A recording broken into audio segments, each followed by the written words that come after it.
Hi, I'm Cristy Fincher, and I'm going to talk to you today about care and maintenance for your glue tips. The glue tips I'm talking about are the ones that we sell on purpledaisiesllc.com or sharonchamber.com, and they fit right on top of your standard 4-ounce bottle of washable Elmer school glue, as well as the 2-ounce bottle of liquid stitch, which is the flexible permanent fabric glue. The tips are made of a plastic which is clog resistant. I wish I could say it's clog proof, but it does clog, but the clogs on these are much easier than most other tips to take care of. For the most part, if you're using them on your washable Elmer school glue, the glue is not going to like sticking to the plastic, so it's going to drain out if you just leave it standing upright for the most part. I usually can tell if it has drained out and it's not clogged up by just giving it a little poof. And you can hear the air come out, or sometimes I'll just poof it up against my cheek or to the top of my hand and feel the air coming out, and then I know that it's all ready to go. If, like this bottle here, it is clogged, nothing's happening when I squeeze it, what I will usually do is take a straight pin, and I'm not going to use this to prevent clogs, I'm going to use it to remove my clog. And while I'm squeezing the bottle, giving it just a little squeeze, I'm going to take the tip of my pin and kind of push it in there a little bit, and while I'm squeezing, pull out the dried glue that's plugging it up. And if I'm squeezing it and pulling it out, usually I'll get a nice little, oh, that's perfect. You can see there, that was inside plugging up the glue. So that's how I will unplug my glue if it gets clogged up without using something to prevent the clogs. Now, preventing the clogs by plugging them up is something preventative to do that I highly recommend. I never use a metal pin. I learned the hard way, but if you put a metal pin in there, although it fits nice and neat and kind of looks cute with the little ball at the top, it will rust, especially in your water-based glues like the washable Elmer school glue. And then your bottle will get this ugly brown stain on it, and all of your glue will turn brown, and it's just terrible. It's not a fun thing to wake up to in the morning when you're getting ready to glue-based or applique or work on some plissac projects using your glue.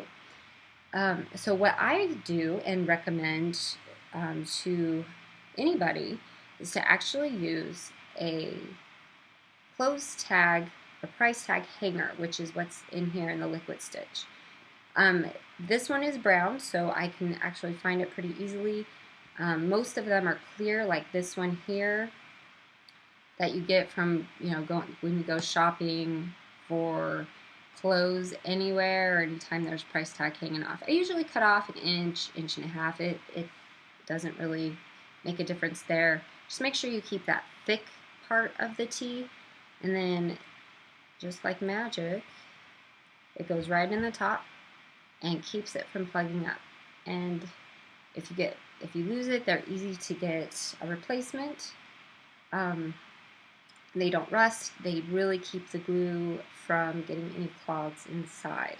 The liquid stitch, if you use your tip on that bottle, must be plugged up because it is a permanent glue. It likes to stick to the plastic, and keeping that plugged up will help keep your glue lasting much longer. You'll be able to keep it nice and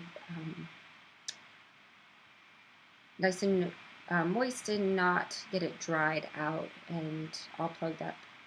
That one's a little bit harder to unplug, but if it does get plugged up, you can use my little pin trick for squeezing the bottle and then pulling out the plugged part at the same time.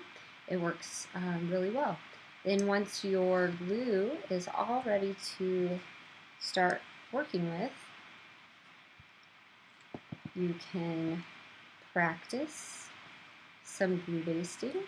I have a couple of little cuts of Sunnyside by Kate Spain here.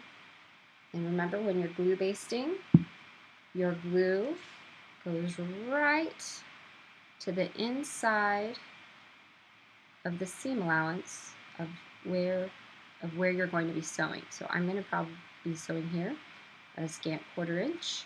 So my glue is to the edge. So I have no worries of sewing through it. And then match up my corners.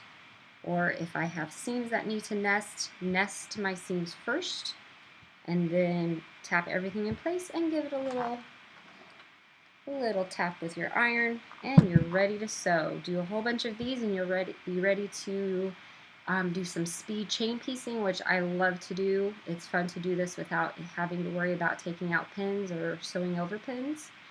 I hope that this tutorial was helpful for you today.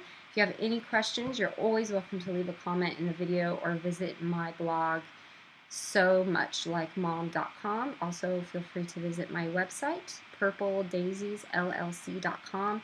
You can always use the code INSPIRING with a capital I for 15% off anytime, anything that you need. Thanks for joining me, and I will be back again.